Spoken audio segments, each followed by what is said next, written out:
Let's do this. The Cult of Hockey podcast by the faithful and for the faithful. I'm David Staples of the Edmonton Journal, and I'm here today with my friend Bruce McCurdy. Welcome, Bruce. Hey, David. How are you doing? I'm doing good. That was a thrilling game in Winnipeg, Bruce. That was just back and forth, strong hockey, and the Oilers, I thought they were going to get caved tonight. And aside from the third period where they were hanging on, they played a really strong game, and we're unlucky not to get 2 points. They did get the loser point, so that's really good news. And it was almost like I don't know, think that's a guaranteed lose night, but you lose two of your top four defensemen in Russell and Klefbom all in one swoop, and suddenly promote Kevin Gravel and Matt Benning. And I'm not expecting good things. Cam Talbot, the backup goalie's in net. So they nonetheless, Bruce, they got that loser point in a, what was it, 5-4 loss? 5-4. Yeah, they had, three of their $4 million plus defensemen sat this one out, eh? You talk about two of their top four, and we've almost forgotten about Draisaitl, who would, in a normal world, be a top four defenseman. We haven't seen him all year, and we haven't seen him as a top four since 2 years ago. So let's do our two good things, two bad things, two numbers podcast, Bruce, because you got to, and we got to, we'll try to speed along here because you got a date with the Stars tonight, don't you? I do. I'm going out to see the Geminid meteor shower here in a few minutes, and it'll be going on for most of the night. So it's not a race against the clock, but I do need to move on. And we did kind of ramble on a little bit the other night. Let's tighten it up a bit, I think, as a favor to our viewers, and keep on the point. I'll start with a good thing, and my good thing's Leon Draisaitl, and specifically Leon Draisaitl's passing. It's too bad he couldn't beat Connor Hellebuyck with his best chance tonight, which was about 10 or 15 seconds after Winnipeg tied it in the third period. But boy, did he make nice passes on three different goals. He had a primary assist on the first goal. He jumped on a loose puck on his forehand side. He found the guy open, Spooner, and he was able to fish the puck back almost through his body at a difficult angle, set up Spooner for the one-timer from the slot. On the second goal, the Nurse goal, it was he didn't get a point on it, but it was Draisaitl with the perfect breakout pass from 5 feet inside his own blue line along the right wing boards where he loves to be, and he can find McDavid on the fly from there time and again. And he's one of the few on the team that consistently make a pass. We're certainly struggling to find any defenseman who can do it. And but Leon, that time it was a simple sort of 10-foot pass, put the puck on his stick there, and a second to look up, and that puck is going the other way fast. And so it took all three of them on the rush to put it in.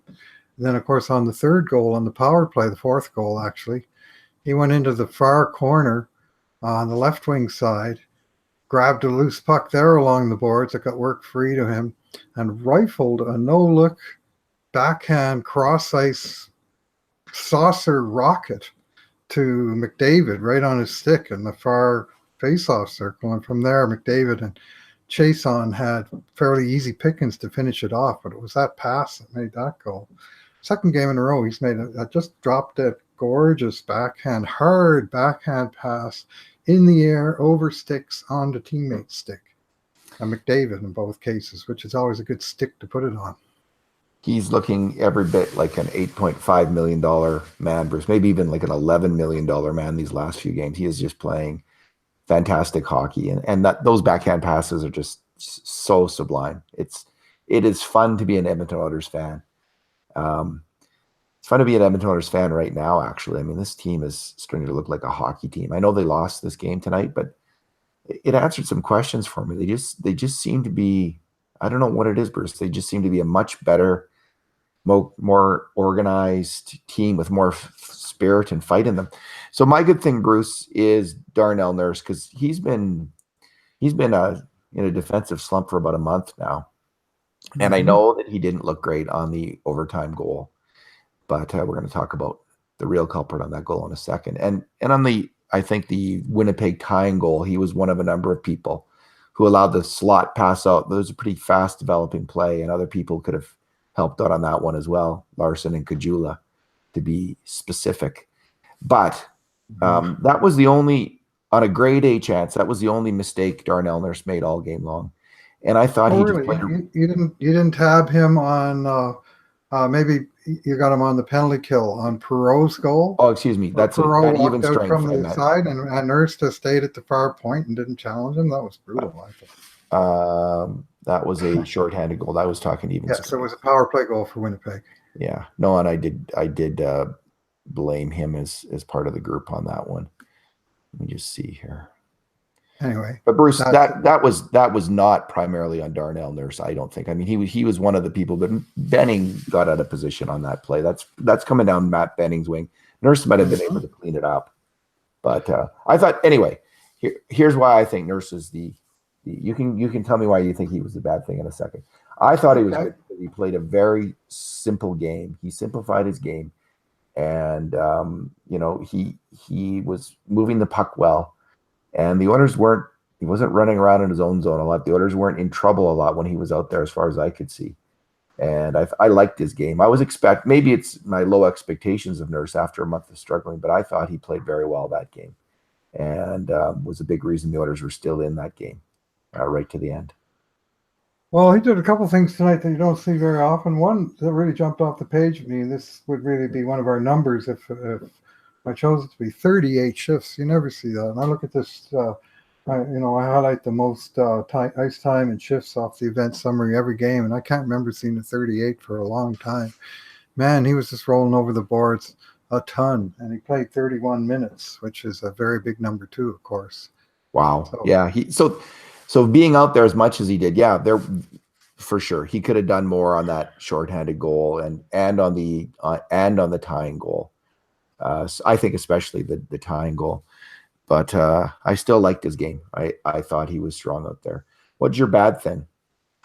My bad thing is it is the NHL's schedule that has the Philadelphia Flyers, those turkeys that blew a 2-goal lead with a minute and a tiny change left in Calgary last night and managed to gift 2 points to the Flames. And they come up to Edmonton today, and they get to practice on Edmonton ice today. And they get to sleep in an Edmonton hotel tonight after watching the Edmonton team play in Winnipeg on their cozy hotel TV sets. Even get to scout the other team. And while the visiting Philadelphia Flyers, are resting in Edmonton, the hosting team tomorrow night, back-to-back, Edmonton Oilers, are flying back from Winnipeg after a very tough game. And I know every team gets screwed on the schedule once in a while. It's our turn to get screwed on the schedule because that just sucks when it sets up like that. That's my bad thing. I'm very nervous about tomorrow night's game because I think the Oilers look pretty gassed by the end of this one. Fair enough. Yeah, they've just been on the road. They're just getting back in. So fair enough. When does Hitchcock get his fourth real practice? We've been hearing he has never hardly had any real practices with the team. Remember last year, Bruce? They had weeks on end where they seemed to play one game. Mm-hmm. That was totally asinine the schedule last year. I wonder if we're coming up to a patch like that where the Oilers have like 3 games in a month. Is that right? Before Christmas, but with this tonight was the 11th consecutive game with one day off in between. So the 11th consecutive game that was played on an odd numbered date. There's an odd stat for you. All the way from November 23rd through December 13th, every odd numbered date they played. That stat was very McCurdy-esque is what I'm going to say. Yeah, it is. I'm a calendar watcher. What can I say? And I'm very into odd and even numbers and weird crap like that. You have a beautiful mind, Bruce. Thank you, baby. My bad thing was the beginning and the end of Cam Talbot's game. Mm-hmm. And the Winnipeg Jets outchanced Edmonton 11-9 on grade A chances. So it wasn't, Cam Talbot had some good moments, but he on the first 4 grade A chances, Bruce, that Winnipeg had, he let in 3 goals. And on a couple of those, they were all grade A chances. So, but you have to, 1 out of 4, that's the ratio, my friend. 1 out of 4, not 3 out of 4. You let it, you let in 1 out of 4. That's okay. 3 out of 4, that is not okay. You got to do better than that. And Bruce, the overtime goal, come on. Top of the circle. It wasn't exactly Liney that was shooting it either. It's a tough shot. It's the guy's coming in fast, but an NHL goalie should make that save, I don't know, 9 times out of 10. It should be a 10% shot. And for it to go in, that was kind of disappointing. It was. I have to say. And I know Draisaitl and Nurse are culpable on the play. The guy's streak in there, but he didn't. There was no other options for the shooter. He just had to shoot, and you just have to come out and make that save. And it's as simple as that. And this is why David Staples, I'm a Koskinen man at this point. And in the great goaltender wars, I'm a Koskinen man, not a Talbot man. It's back-to-back. They got a point with Talbot and Winnipeg. They're Koskinen playing on home ice where he's been undefeated and almost unbeatable. That's true. That's fair enough. And I was a back-to-back. They were going to play him 1-1 anyway. And Hitchcock said after Tuesday's game in Colorado at altitude with 43 shots that Koskinen was tired. So maybe giving him the extra day wasn't the worst idea either. So we got 2 goalies. And Talbot, I mean, I'll give him credit for hanging in there in a tough third period. Outshot 17-2, and only beaten by one goal. I didn't like the Liney goal because it kind of went right through his glove, and that overtime goal, well, that just wasn't our 41 seconds. I mean, McDavid had the game won, and he hit his 5th bloody goalpost in 3 games. 5 goalposts in 3 games for one player, Connor McDavid. Yeah, to give Talbot credit, there was 6 grade A chances for Winnipeg in the third period, just 1 for the Oilers. So, and again, that's why I said I didn't like the beginning and the end, because in the middle he was pretty damn good. And like you say, they got. Oh, and you did say that, and that's fair. Okay, what is your number? My number is 41-5. 41-5, and that is the number of shot attempts in the third period of tonight's game. Winnipeg had 41. Of which 14 were blocked by Edmonton, and another 10 went wide of the net, and 17 were still got through to test Cam Talbot against 2 shots on goal for the Edmonton Oilers. And like I say, 41-5 even in shot attempts. The Oilers were skating in sand and struggling mightily to ever get a hold of the puck, first of all, to ever get it over the damn blue line, second of all, to ever get it over center and deep into the Winnipeg zone. They just couldn't get the puck past the nearest jet at any point on the ice. And they were just gassed. And I was very fearful that it was going to go 4-4, 5-4, 6-4, empty net goal, 7-4. So we'll take the 1 point.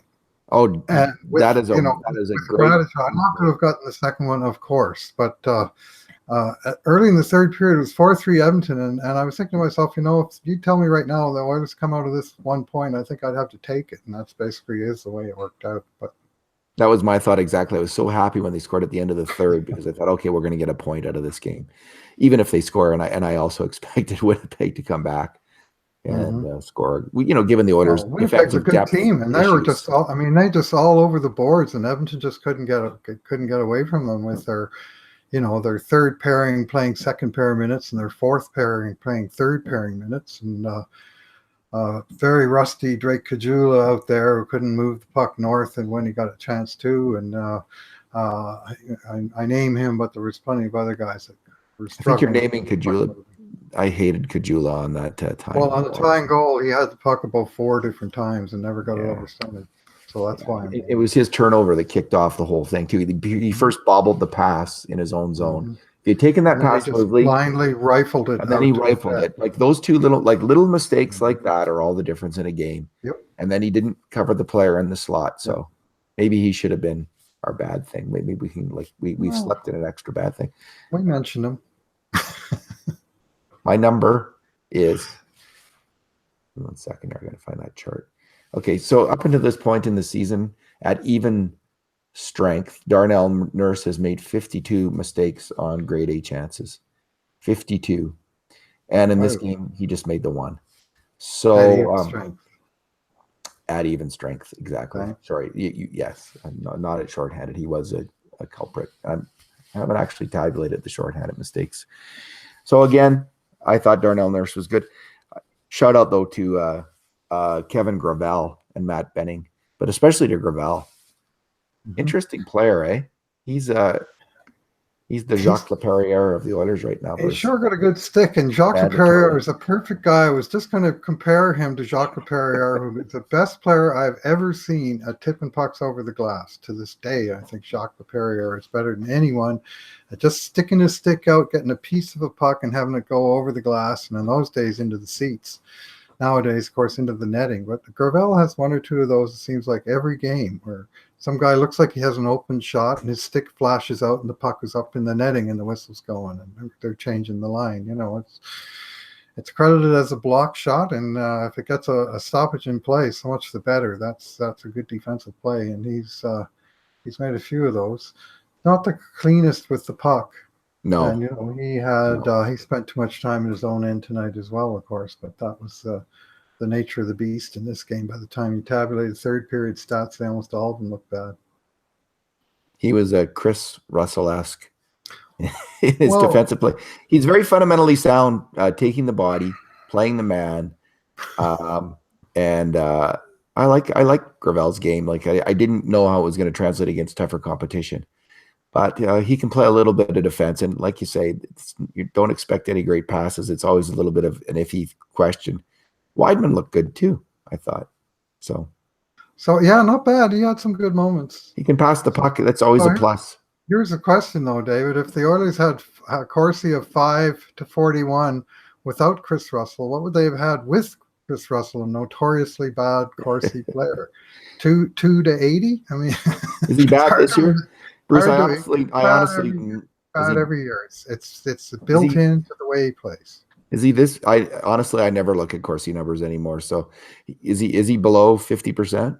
Yeah, I'll get you a number in just a second, but carry on. Anyway, I stopped looking at those numbers about 3 years ago, Bruce, and sorry, I'm not missing them.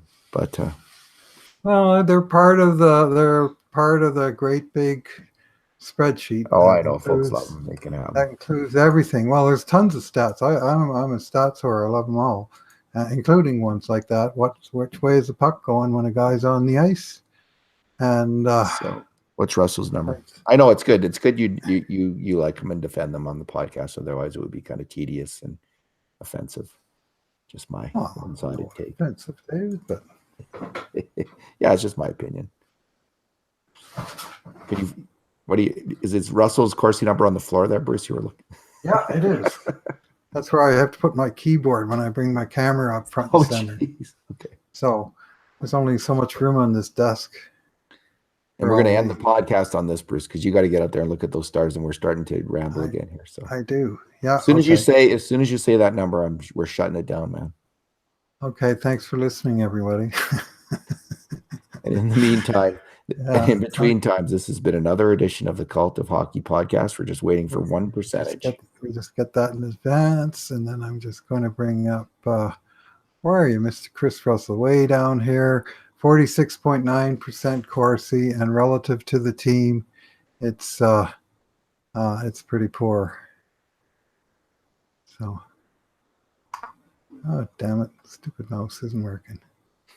Computer's acting up tonight. 46.9 and well below the team average, and that is just the way that Chris Russell plays. Minus 4.6. So, good night, Bruce. Yeah, thanks for listening, everyone. And we're back at it tomorrow night. Enjoy the game. See you tomorrow night. See y'all.